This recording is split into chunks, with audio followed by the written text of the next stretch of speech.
Hi, we're sisters, Amy and Nancy Harrington, the founders of the Passionistas project.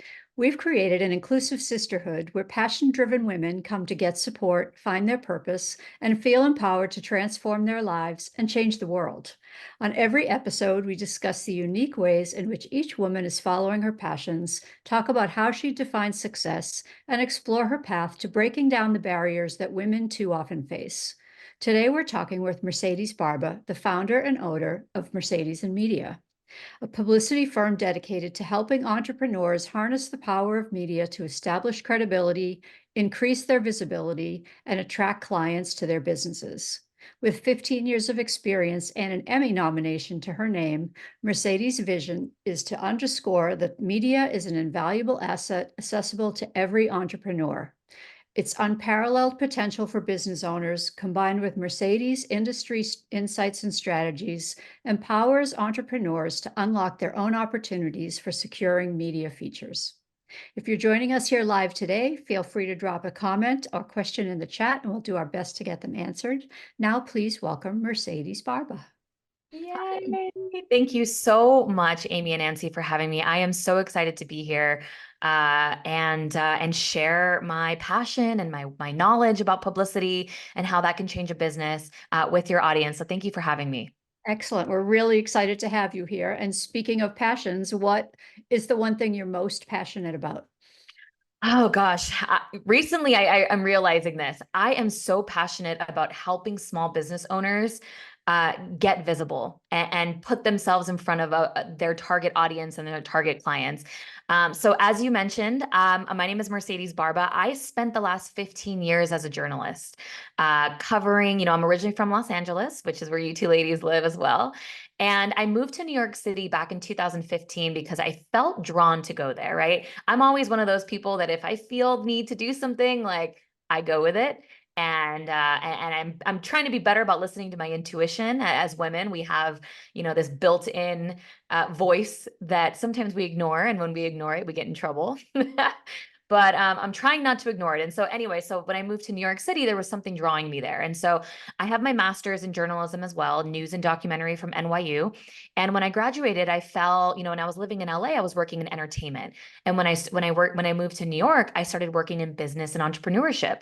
So I was covering a lot of small businesses, a lot of people that quit their six-figure jobs to open up a hot dog stand, and now they're really happy, and talking about the steps that they did, and maybe some of the financial decisions that they made, and some of the mistakes that they made, right? And so when I started covering that and entrepreneurs, I realized, wow, when we feature them on our platform, they blow up. And I've worked for some pretty heavy hitters in the industry, NBC Universal, and Now This News, and Time Magazine. And when we started featuring them, I saw instantaneously like how a media feature changes their business. And I always knew, of course, the power that the media holds, of course, but it wasn't until I was like, whoa, these people, we changed their lives. And there were so many entrepreneurs that would send me emails like, thank you for covering my business. Like it has changed everything, and for me, I was like, just kind of doing my job, right? And if it was a cool story, I was like, all right, great, we're going to cover it. So once I started realizing the power that the media holds for small businesses and entrepreneurs and women of color, and not having our voices represented in the media, I started realizing, this is something that I really want to do and something that I really want to help. And using the skills and the qualifications that I've learned of being on this side of publicity, right? Being on this side of journalism where the publicists are pitching me. Now I'm on that side, and I'm the publicist, and I'm the one using my connections to get my clients featured. Recently, actually yesterday, my client landed on Good Morning America. And that was something that that obviously I facilitated and I pitched them. And that is my passion. Like seeing that for me, it blew my mind. And I was like, I was jumping up and down. I could have cried because I was so happy seeing my incredible client be featured on Good Morning America, right? A national syndicated publication. It was everything. And that is why I do what I do. Well, that's incredible. What is it that your client that got on Good Morning America Yeah. does? Her name is Sharon Rose Hayward. She is my my everything, my dream client, just an amazing soul and an expert in her industry, right? She is a women's career coach, and she talks about a lot about closing the gender wage gap and salary negotiation. And she offers actionable tips to help women in corporate America negotiate the salary and the life that they want, right? And what can women do in the workplace to close that gender wage gap, right? I think right now we're about 112 years out or something like that to closing that. And so her passion is helping women, close that gap. And so the story that we did for Good Morning America was why it's important to talk about your salary with coworkers and friends and family, and keeping that conversation open and not forcing anyone to tell you their salary, but being open as women and people in the workplace to be comfortable talking about it, because it's important, right? And we all want to be paid fairly. And so that was a story that we did for GMA, and they loved it, and we're hoping to do more, and we will. That's fabulous. And we should have her on our podcast. I will I hope connect you you. nominated her. So let's take a step back. Tell us about your childhood in LA. And were you always somebody that wanted to help people? Is that where this passion came from? I think so. I think I've always wanted to be an entrepreneur. My parents were in real estate, commercial and residential. They were like a powerhouse together. And I just remember driving all over with them, to show property. And they never had that typical 9-to-5 job ever. Like, they were always working downstairs in our office.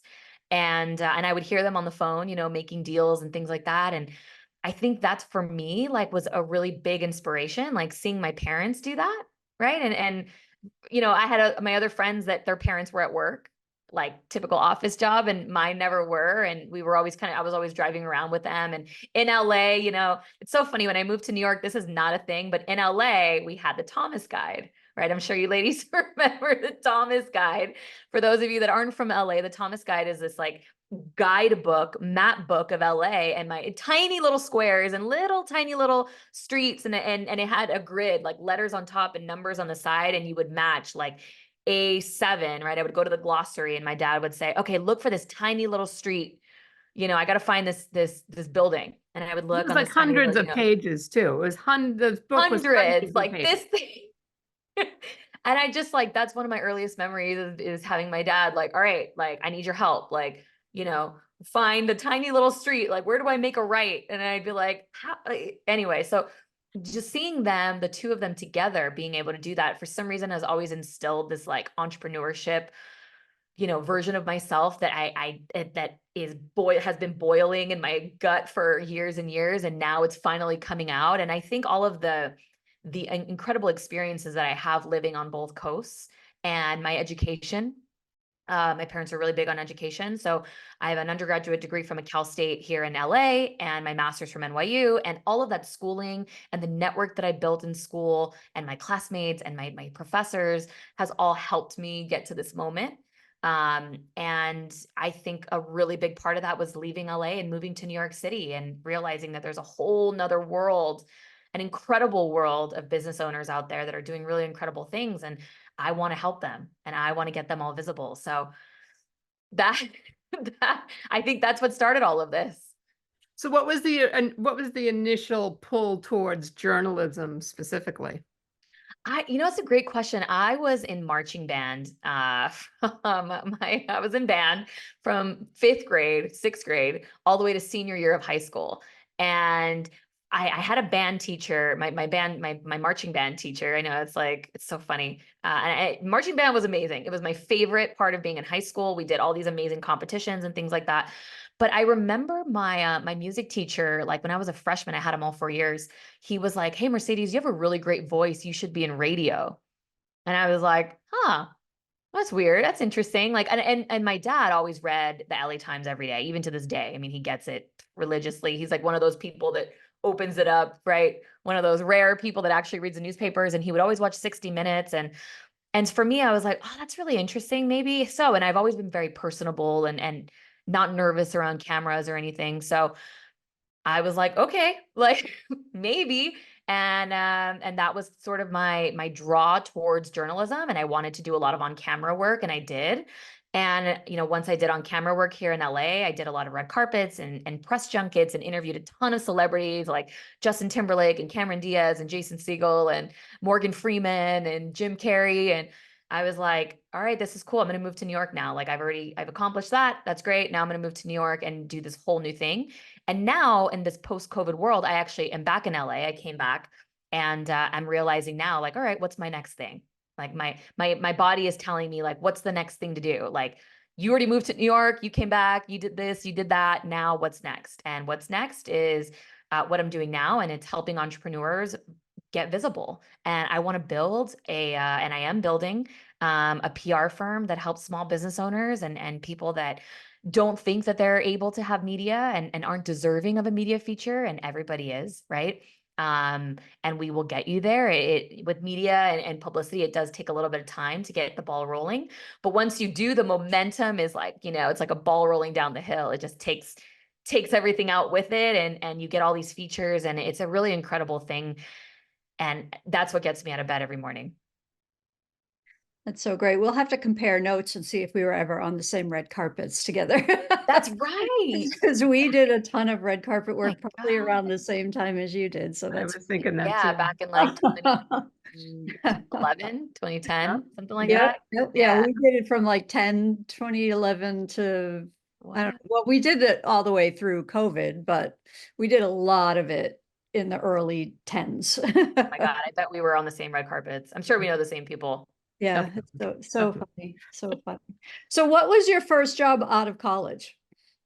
Out of college, I was I was an intern in a small TV station in Santa Monica, which is where I was doing a lot of those red carpets.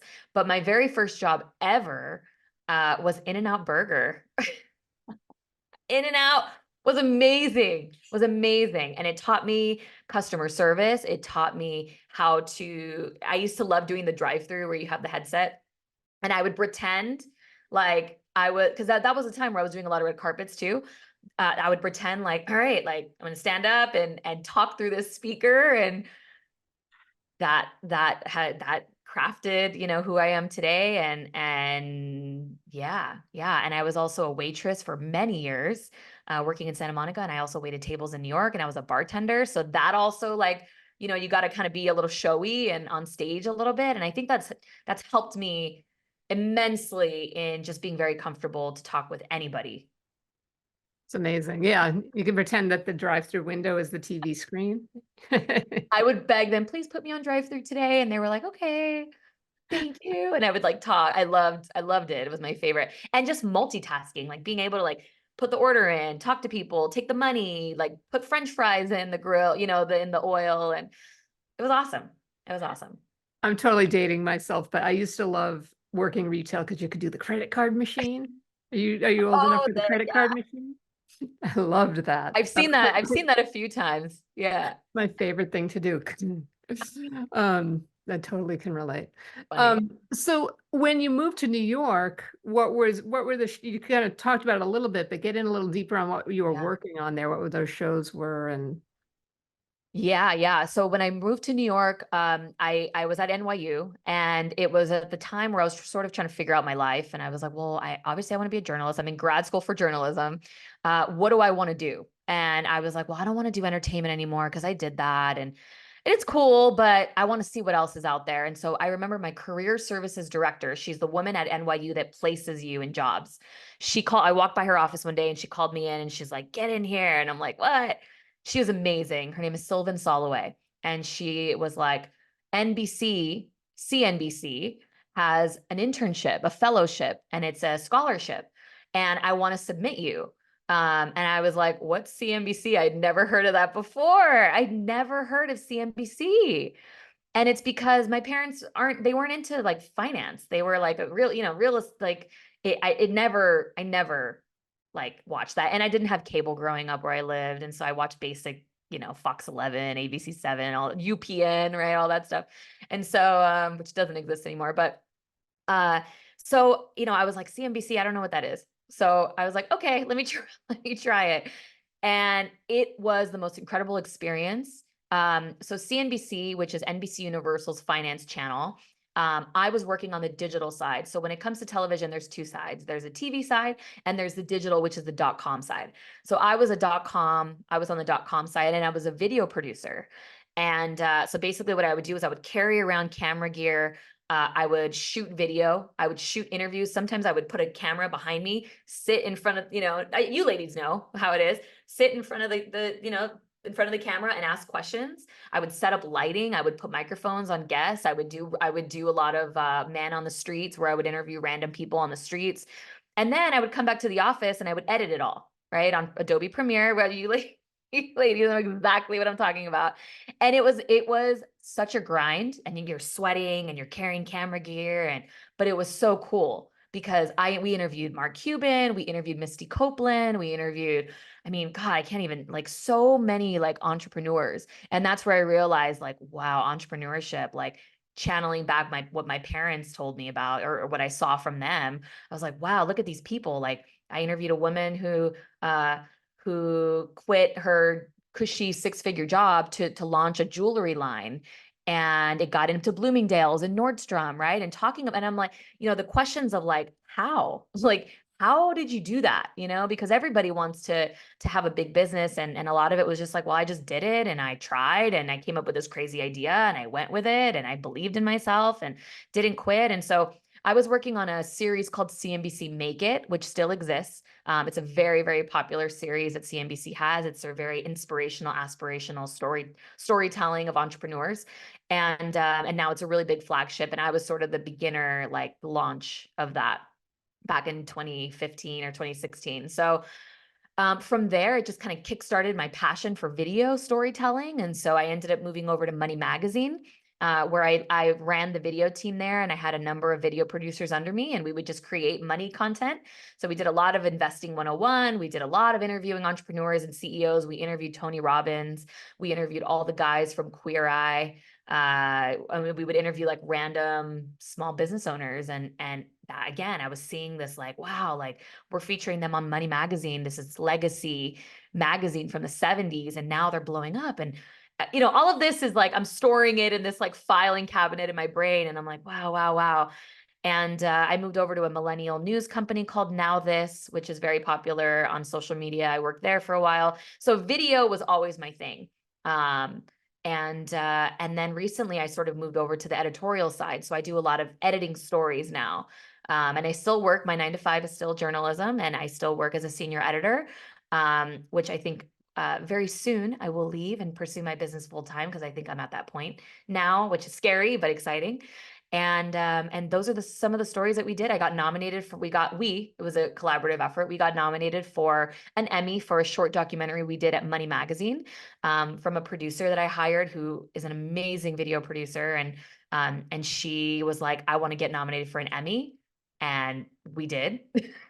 She said, I want to win an Emmy. And she made a documentary, and we produced it together, and it got nominated for an Emmy. And I have exhausted, in a good way, my career as a journalist. And now I'm like, all right, now I want to climb a new mountain. Like, I want to help people, and this is what gets me out of bed every morning, is seeing my clients on GMA and others. Right. And that's what I love. I love to get those texts like, oh my God, Mercedes, like, I got a bunch of new newsletter subscribers and a new followers. And I'm like, yes, like, this is why we do it. Like, you are deserving of a media feature. And, I don't want my clients to be spinning the wheels of social media and trying to, what do we do here? And how do I make a Facebook ad? And let's just try to get you on Glamour or Cosmo or, Associated Press or Time or GMA or Today. Right. And let's try to get you in front of those eyeballs like that. And so that's what I love to do. Yeah. What year did you get your Emmy nomination? That was 2017, I think. All right. Well, we were there. Oh my. We did red carpet. We do red carpet at the Emmys every year. Yeah, we have so much in common. I think we should have a little checkbox, like every time you mention a name of someone you interviewed, that we interviewed, like Mark Cuban, Tony Robbins, like you mentioned the Queer Eye guys. Queer Eye guys. You ladies are amazing. That's so funny. You really are. You really are. Like, it's crazy how similar our stories are. That's why we got to sit down for coffee one day and really talk it out. That's right. Definitely, Definitely. definitely, soon, So very What do, soon. what do you think business owners, what do they don't understand about creating video content to help grow their Oh. business? I think a lot of it is like, and I'm in this amazing coaching program, and I just got off a group call today and we were talking a lot about social media videos, and that's my wheelhouse. Like, and even I get scared to show up on social media, but I've been doing it like you ladies. I've been doing it forever. Like, why am I nervous about it? I think it's because putting yourself out there is a very vulnerable feeling and scary. And you're like, oh my God, are people going to think I look weird in this video? Are people going to even resonate with what I'm saying? What if they hate it? And it doesn't matter, right? Like, if you are putting yourself out there as your true authentic self, screw the haters, right? If people are going to hate on you, they're not your people anyway, right? You want to talk to the people that you're talking to. I think one of the biggest mistakes that I see, and I make this mistake all the time, is not giving everything away up front, right? Like, in video, you got 3 seconds to get someone's attention. And if you're not starting off your sentence and your video with a very newsy hook or a very like something grabby, that's a big mistake, and that's going to get people to keep scrolling, and you want to stop the scroll. When I worked at Now This News, and Now This is again the millennial news company. If you've ever seen those like square videos on Facebook with text on screen, that's what they do. That's what they coined. And when I worked there, the very first sentence, they called it the first card. Right? What is the first card of your video? And we actually had very specific Slack channels that we would workshop the first card and the first sentence, like what's going to stop the scroll. And I think that's why Now This is like so good at what they do, because we would workshop, almost like workshopping a headline for a story, which we do at every publication you work at. What is going to stop what is going to get people to click? And so I think the biggest mistake for entrepreneurs is not giving it away up front.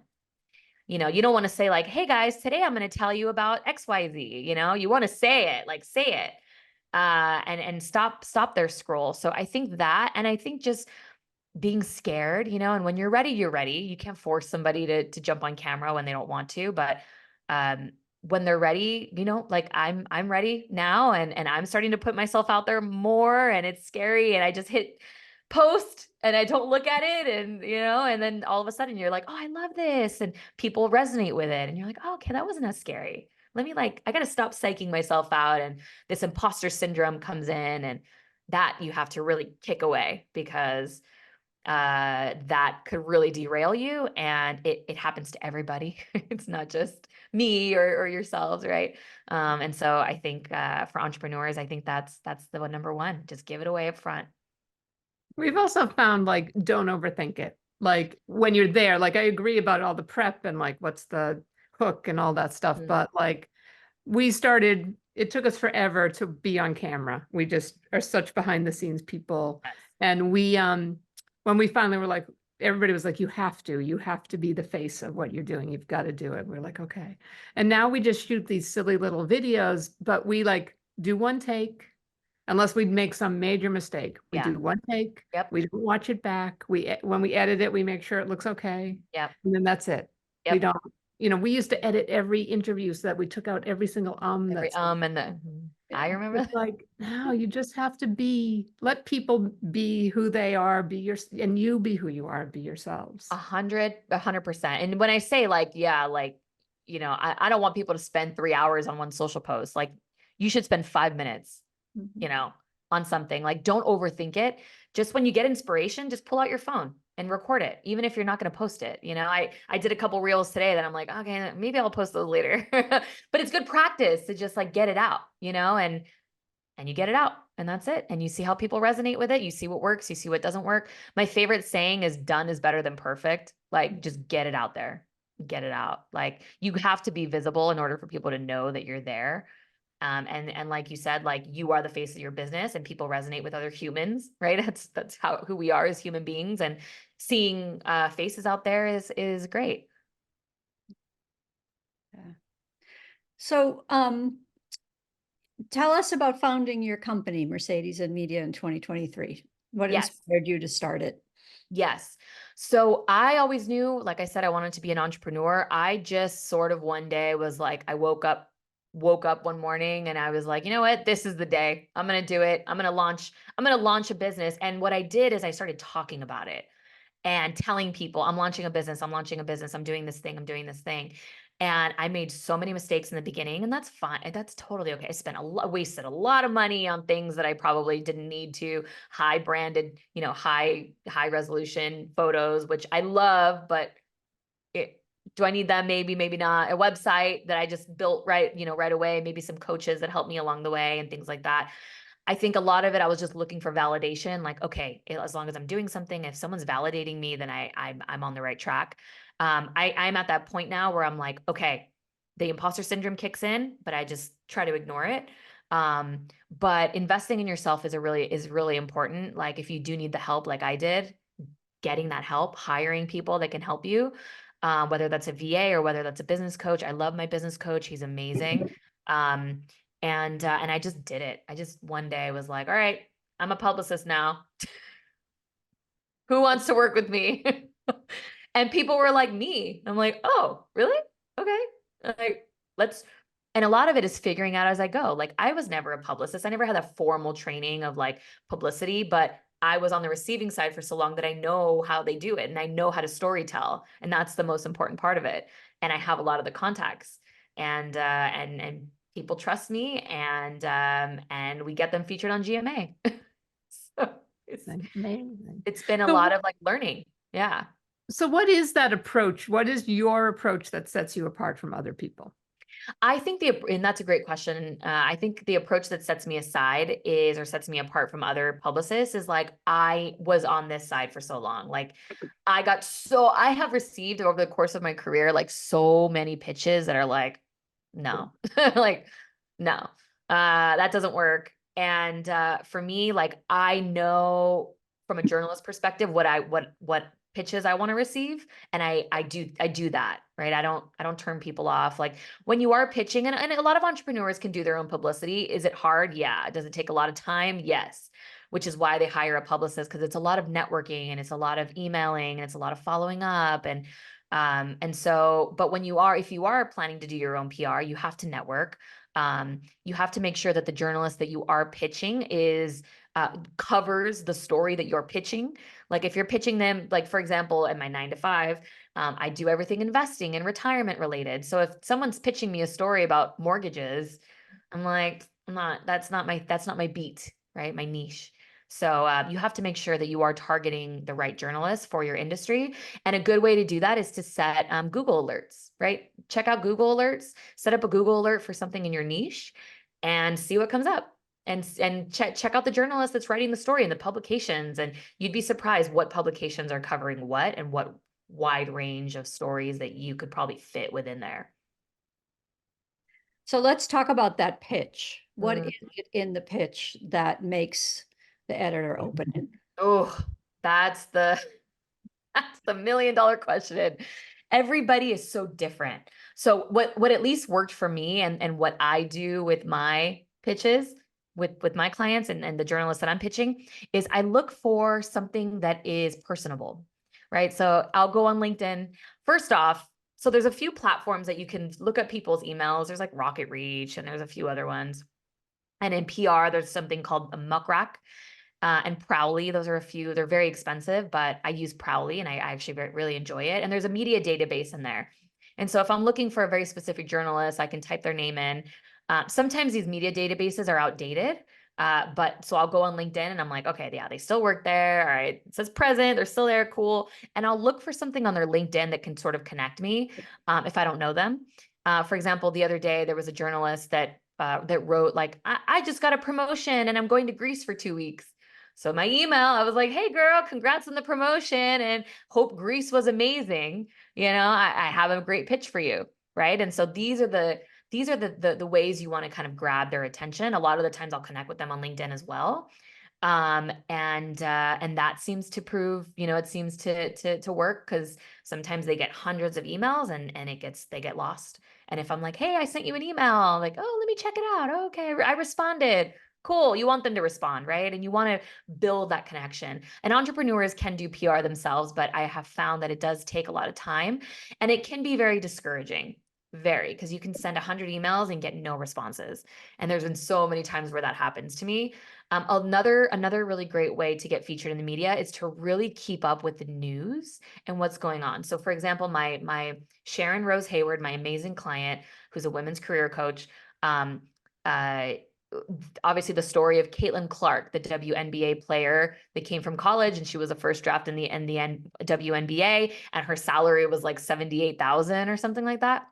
So I found a bunch of journalists that are covering salary negotiation and things like that. And I pitched her out and I said, hey, if you guys are writing a story on Caitlin Clark and you need an expert source, boom, like my source is here, she's available.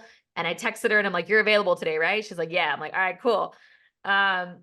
And Essence got back to me, and Essence was like, I want to hop on a call with Sharon today. I just need 20 minutes of her time. Done. Got her on the phone, and they wrote up an article about WNBA, salary. And the headline says, this expert says blah, blah, blah, blah, blah. And that's her. That was her. She was the expert. So it's always really important to stay up to date with what's going on. And when you see something, or even data or studies, right? I have another client who's is in sustainable swimwear. And there's a big study that came out that sustainable swimwear in the next 20 years is going to be the leading, certain number $1 billion or whatever industry. And I pitched her as a source. And I'm like, hey, if anyone's writing a story on sustainable swimwear, my girl here is amazing and she can talk about her business, right? So always kind of keeping up. Google Alerts is an amazing thing. Google Trends is good. So That's incredible. And for people that are intimidated, like, I'm never going to get that first big story. I'm never going to get that call, that connection to Essence or whatever it is. What advice do you have for them to kind of get their foot in the door? That's a great question, Amy. And there are a few smaller sort of other platforms out there that are kind of low-hanging fruit that 90% of the time take every pitch. And that's a really great way to get your feet wet. Authority Magazine is everywhere. Authority Magazine is always looking for stories. They give you prompts and you answer them. Authority Magazine, there's another one called Voyage. In LA, we have Voyage LA, but there's Voyage Atlanta, Voyage Dallas, Voyage New York, right? They're everywhere. There's a third one, but I'm totally blanking on it right now. But some of those like low-hanging fruit ones are really great and really easy to get your feet wet and are not scary and helps with your SEO, right? Because if you have something from Authority Magazine like out there and people are Google searching you, it's good. We want your digital footprint to be robust and we want it to be there. So being able to get all of those features, like even the low-hanging fruit ones, is a really great way. Then what I would do, and I do this a lot, I go on ChatGPT and I say, hey, my business is XYZ. Like, what are some of the publications that are covering stories on XYZ? And it will give me a million, or blogs or podcasts. It'll give me a bunch. And I use it just to kind of for ideation. And, if I'm working, I have another client that lives in Denver and I don't know the local Denver media, right? I don't live there. I know the LA media, right? And so I go on ChatGPT and I say, hey, tell me some of the local call letters, right? Or the local morning show in Dallas or Denver. And it spits out boom, boom, boom, boom, boom. KQED, KWRX, like all of these like different, Fox 11, ABC 7 Denver, right? And I use that a lot. So don't underestimate the power of AI to help in answering any question that you have, because it can really give you some great advice instead of reinventing the wheel. Gotta love the robots. Yeah. I love them. I'm down with that. So the cost of PR, especially to small business owners and women who have nonprofits, it just seems so daunting. So is it possible to get media exposure without breaking the budget, without breaking the bank? That's a great question. So I do charge significantly lower than other PR firms out there. I will be raising my rates soon because I'm realizing they are very low. But it's a good thing because I want to help small business owners. I want people that don't have million, 7-figure business get PR. I do. there's some PR firms out there that charge anywhere from 5,000 a month, 10,000 a month, right? I've seen crazy, crazy amounts. There is a free newsletter that entrepreneurs can sign up for. It's called, it used to be called Help a Reporter Out, HARO, but HARO recently died, or it got reabsorbed into something else, and it got taken over, and now it's rebranded as HERO, Help Every Reporter Out.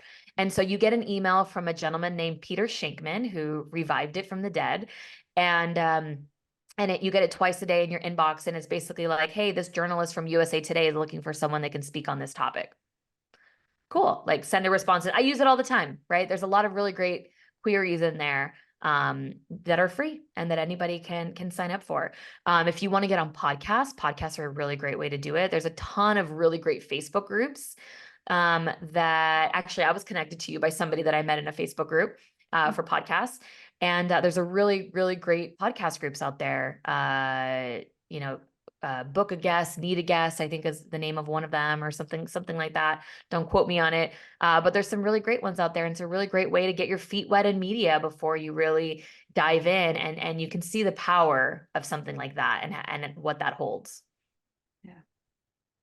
Yeah, that is how we met Kat as Mhm. well, through that group. Exactly.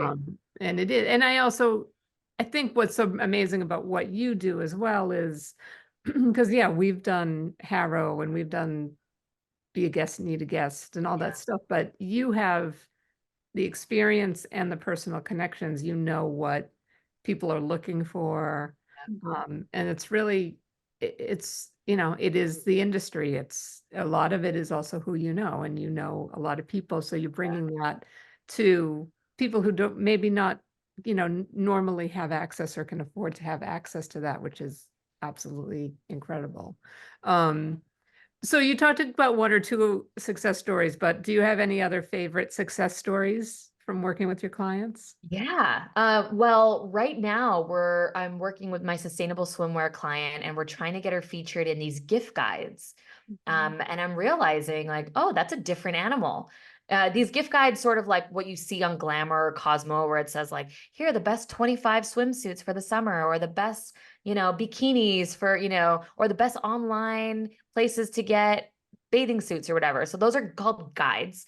And those are all through affiliate marketing. So basically, like Cosmo or Glamour or whatever publication gets a kickback by recommending some of these swimsuits or whatever product. I mean, everything. You've seen these like Amazon, here are the best 10 things to buy on Amazon that are under $5, right? And stuff like that. So these publications get a kickback from it. So if you do own a product line and you are selling a product, you do have to sign up for an affiliate program. Shopify has one. There's a few other ones. Pepper Jam is another really popular one, but I think they charge a lot. But what you do is you create an affiliate link. And when you're sending out emails to journalists, you say, hey, if you use my affiliate link, you get 15% commission. And that's what these big publications are looking for. So I think for me, it was sort of realizing, because again, I've never been publicly trained in this, right? So I'm like, but I know. And I'm like, oh, we need to get an affiliate link. So how do we do that? Oh, we did it. All right, cool. Shopify has it. Awesome. We love that. And so sending out that link to journalists has been really helpful, and saying, hey, I can up the 15% commission. If you're considering inclusion, maybe we can do 20 or 25. Also sending out samples, because for example, right now we're working on getting her in, I think it's AP, and it's their editor picks. And they were like, we want to feel the suit. We want to see for ourselves, because we're recommending it to our audience. So if you do have a line, a product line or anything, you send samples and follow up with the journalists when they get it, and see what they think. And that for me has been something really interesting to learn, and something really fun. And that's been awesome. I had another one of my clients in Denver get a local feature the other day for ABC7 Denver, and it's a mother and son, and they own a reusable shoe cover company. So basically the story is, the little boy lived in San Francisco, and when he would go to Montessori school, they would change into indoor shoes. So you're not tracking dirt in from outside, and they'd sit on the floor and do reading time. And so when the family moved from San Francisco to Denver, the little boy went to school and he realized, wait, we don't have an extra pair of shoes here. I don't want to sit on the floor. And the mom was like, well, do something about it. So the little boy drew up the prototype for what they call shoe. It's a shoe cover for your shoe. And the mom sewed the prototype in the kitchen, and the little boy is the CEO of this company. And he took it, right now he's in middle school, but he took it back to his elementary school, and they're doing a pilot program with the school. And the little kids use it when they come in from recess. They put the shoe on, and they don't get the floors dirty, and whatever. And we're trying to get her on larger publications like GMA and Today, but we got her on ABC7 Denver, and that story was amazing. And I was like, oh, I was so happy that they went to the school, they photographed the kids. There was a reporter there. She asked Yannick, his name is Yannick, the CEO. They asked him questions as an 11-year-old CEO. Like, stuff like that is just the coolest thing for me to see. And that's definitely one of my highlights for sure. And the mom called me and she was like, Mercedes, I can't thank you enough. Like, you've changed everything, and it's like, yes. That's so cool. You got to get him on the tank. I know. I was thinking about that. Like, I wonder if Shark Tank, like, I know. Yeah, they do like kids weeks. Every once They in a do, while, right? one that's all Yeah. kids. Good idea. I should pitch them. Mhm. Mhm. So, how do people connect with you if they want to work with you? Yes. So I'm very active on Instagram. It's Mercedes and Media. Or you can go to my website, mercedesbarba.com. You can send me a form that you would like to work together, or we can even just hop on a call. And I'm happy to just talk about PR with anybody and talk to you about the benefits of it, talk to you about the pricing, give you some tips to even try to do it on your own and see if as an entrepreneur you can do it. You can. I've seen entrepreneurs every day get their own media features. So that's a very, very doable thing, but I'm here to be a resource for anybody. If anybody just wants to talk or talk about business, I'm all ears. So, who were some of your female role models when you were growing up? Oh, good question. I'm like blanking right now. Either personally or someone you saw in pop culture that really inspired you? Oh, Juliana Rancic from E! News. I'm sure maybe you interviewed her too. We actually never did. We saw Me her. either.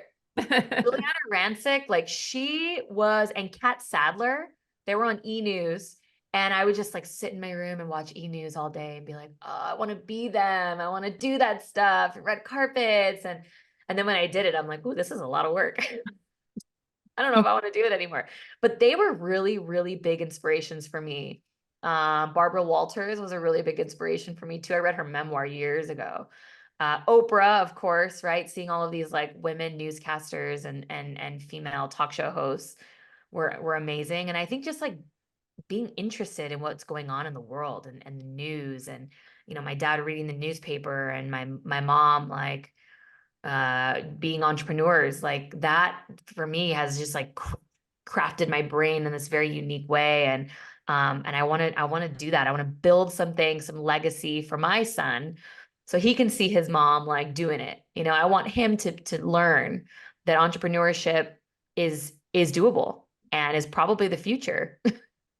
I just crafted this post that's going to go up on my Instagram tomorrow about corporate America. And like, even though it's an amazing experience and I learned so much from working in it, there's a fear there of like being at a job for 40 years and then, okay, it's your retirement party and all they give you is a little cupcake. And they're like, thanks for the 40 years of your life, and then no one remembers who you are. Like, for me, that's not what I want. I don't want to just be given a cupcake after giving 40 years of my life to something. I want to give it to my son, or I want to show my son, like, look, you can do whatever it is you want to do. You can go to college or not. You can launch a business or not. I want him to see that sort of how I saw my parents, and be able to learn and do his own thing. That's beautiful. Yeah. And what about mentors, professional mentors? Have you had any of those? Oh gosh, so many. Oh gosh. Adam Ariema was my editor-in-chief for many years. He is amazing. He's the editor-in-chief of CNET right now, which is a huge, huge tech publication. I mean, he's big time, but he has always believed in me when I never believed in myself. And I think Sylvan Soloway, my career services director at NYU, really believed in me as well when I was like, I don't know if I can do this video job. And she's like, yes, you can. Get your ass over there. I'm like, okay, okay, Sylvan. And I'm so thankful for her because I would not be where I'm at without her. Everyone at CNBC that helped me grow, right? All of my friends that I've met as journalists and my journalism friends who were all in the same boat together, and we all suffer, together, and having them as my mentors. And I also teach. I'm a professor at a community college nearby where I was a student in the same program. And I try to be a mentor to them, right? I try to help them, like, look, you guys, like, the world is changing. Like, you want to be a journalist, like, you need to learn video. You got to do this, this, this. But you can also launch your own business, right? You can also do whatever it is you want to do. You don't have to stick within the box, the confines of like this 9 to 5 thing that we're being fed. Especially with this digital world that we live in, life is different now. Have you watched Girls on the Bus? No. Oh, it's a show on Max, the Oh. and it's 4 women on the political campaign trail, journalists on the political campaign. It's a scripted show. Oh, okay. But there's like the older woman who's like in her 50s, who's the traditional media person. And then there's the one, woman who's like basically an Instagram influencer. And but it's really great, and it's really cool, different perspectives on like the approach of journalism and what journalism is now and what the future of journalism is. And it's just a fun show, so you should check Oh my gosh, I haven't watched that today. I've been looking on. I've been just watching Sex and the City on repeat. Oh no, definitely, because it's got a Sex and the City thing too. It's like 4 women, cool. different ages, hanging out. They get into their personal lives and all that. Wow. Okay, I'm gonna totally check that out tonight. You will love it. You will absolutely. And one of our Passionistas directed an episode. What? Oh, okay. And another one, have you ever heard of the Passion Planner? No. It's this really great planner that's more really kind of like, it's not just like this is what I'm doing today. It really helps you kind of like envision what your goals are for the year in general, and then break it down. And they keep referencing the Passion Planner. They've referenced it 3 times and they showed it once. That's So good publicity. really, oh my God. When they showed it, especially, it was like, Oh, they just sold so many Passion Planners. genius. Amazing. So is there one lesson that you've learned on this journey that you've been on that really sticks with you? Oh, so many. I think just not giving up and continuing to do what it is that you're called to do and listening to your intuition. For me, it's been a really big driver in what I'm doing. The last 6 months, I'm like, okay, what's my intuition telling me? No, it's not an opportunity for me. Is it causing more stress than not? Then no, I can't. And I've turned down clients because of that. I have to go with my gut, because for many years I ignored it. And it got me in trouble, or it got me stressed, and it got me this. And this year I'm like, no, this is my business. Like, I get to make my decisions. And I think that's a really, really big thing. And not to give up, and not to let that imposter syndrome like creep in and like cause doubt. Recently, this last week, like, I had the craziest imposter syndrome where I was like, I'm gonna give up. Blah. And the GMA feature came out, and I'm like, see, I am good at this. I'm not like a schmuck, right? Or whatever. I do know what I'm doing, and I am good. And that, I think, just like realizing those signs from the universe that are like guiding you in that way, like, do this, has been a really eye-opening moment for me. Absolutely. Absolutely. We get those signs from the universe all the time, right at the right time, right? Isn't it the best? It's the best. Yeah. I'm like, wow, there is a higher energy like Right. guiding me somewhere. Yeah. Yeah. So is there a question that we should be asking you that we're not asking you? Oh, good question. I was asked that in my interviews too. No, I think I just think for entrepreneurs out there that don't see the power of the media, I've seen it firsthand, and it can really propel you into this insane spotlight and elevate your expertise and your expert authority in the space. It can put you in front of a crazy amount of eyeballs that they would have never seen you on social media. It helps your SEO, right? It helps your search ranking on Google. The more keywords that you're associated with in your niche, with these legacy URLs like GMA and Today Show and things like that, the more Google's my puppy just came in. The more Google is going to start ranking you higher in the search ranking. So it is very important to have your digital footprint there, so that Google's the gatekeeper, right? Sorry. Okay, I just got this puppy like 5 months ago, and he's so cute. Oh, Growing so fast. He's a Cocker Spaniel. what's his name? Max. Oh my My God, little Maxie. He's such a little so cute. brat. Chews up everything. So cute. So what's your secret to a rewarding life? I think making your own decisions, like, being right now, like in my corporate America 9 to 5 job, I feel like all the time I'm spending on someone else. Um, what makes a rewarding life is being able to craft your own schedule and uh carve out time for family and my son and all of those things. I don't know what this dog wants. I think he wants to go out. That's what he's telling me. um yeah, so I think that's what makes a rewarding life is being able to make your own decisions and about your life. We're only given this one life, and what are the chances that we have developed into humans, right? There's like a very slim chance of that happening anyway, and we could have been a tree or a butterfly or a dog, and taking that chance and going for it. That's all you can hope for, because what's the worst that could happen, but what's the best that could happen? Do you have a mantra you live by? Done is better than perfect. Done is better than perfect. Put it out there. Put it out there. If there's a typo in it, put it out there. If there's if you don't like the photo of yourself, pick another photo, but put it out there. Like, done is better than perfect, because we can't be perfectionists in this world. We have to keep producing content as entrepreneurs and getting ourselves out there. So that's what I live by. Excellent. Okay, Max needs to go out. So one last two-part question, which is, what is your dream for yourself, and what is your dream for women?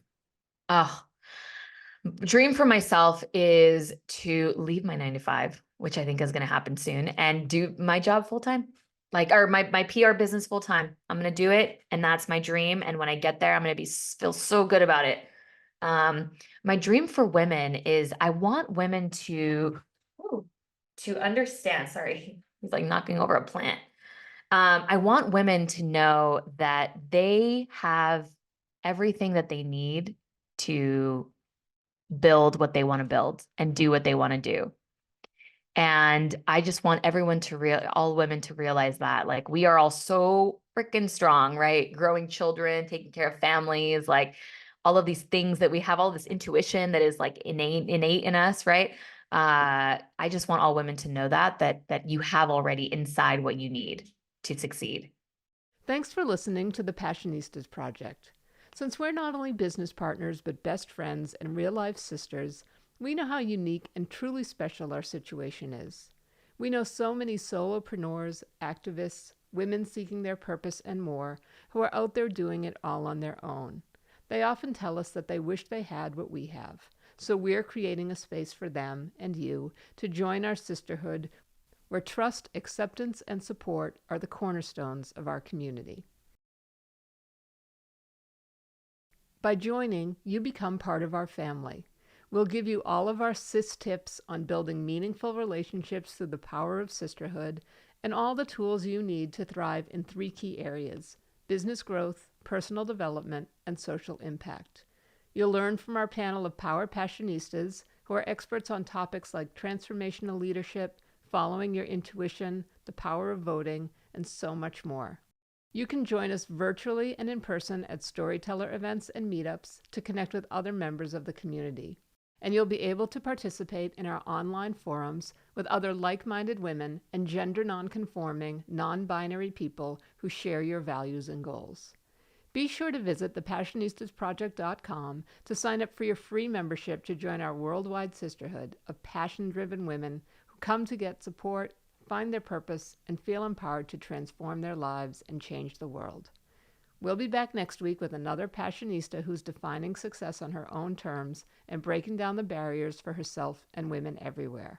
Until then, stay passionate.